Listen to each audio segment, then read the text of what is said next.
Ohio's next governor, Vivek Ramaswamy. Are we headed towards a dangerous place in this country? We're heading to a dangerous place because crime is still not abated in the cities. And the dirty little secret, Jesse, is that the overwhelming majority of crime in our cities is actually committed by a really, really, really small number of people. Right. Take even Columbus, Ohio, where I live, city of over 1 million people. It was a Democrat mayor's study who said that less than 500 people were committing over 50% of the crime. And then get this, if you look at the locations where they're committed, over 50% of crimes are committed in less than 5% of the locations in a city.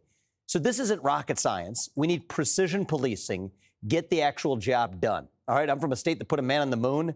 We can figure out how to actually end this problem. But the reality is it is a political problem for this fringe of the Democratic Party that has the rest of their party in a chokehold, where a lot of these Democrat mayors might privately agree with you and I. I've talked to many of them, and they do. But they can't do it because they're beholden to a political base that in some ways is addicted to keeping these criminals off the street. You want to solve the problem, put either of them in a psychiatric institution or in prison where they belong. People would say, how could you find them in a city of 1 million people? The answer is they make it really easy because they are repeatedly committing crimes.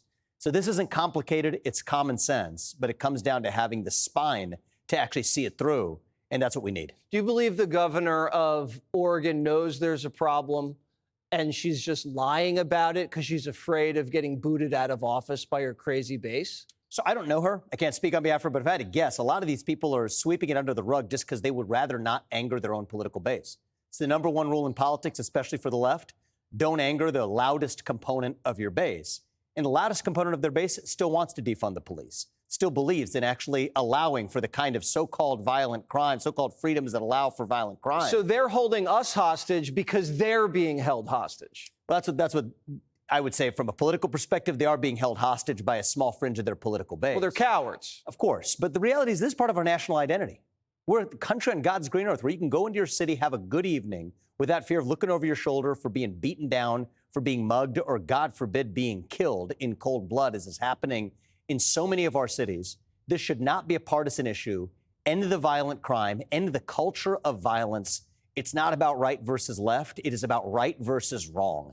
And if we have the courage to stand for that in a respectful, civil, but firm way, I think 80+% of the American people are with us, and I think that's going to bode well for how we do next year. When you hear some of the politicians say fascist, say Gestapo, how do you feel about that?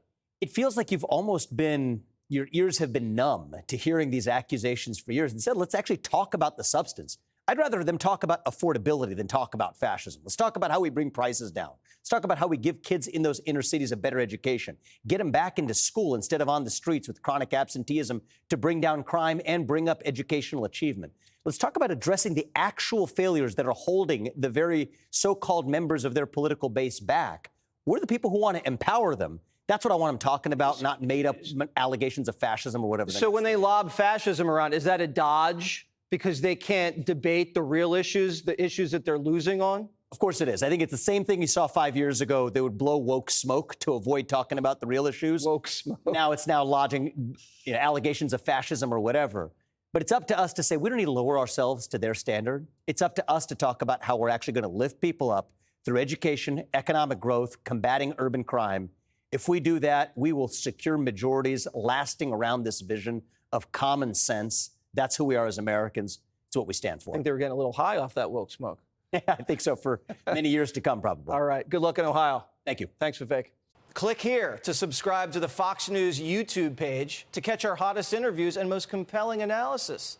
You won't get it anywhere else.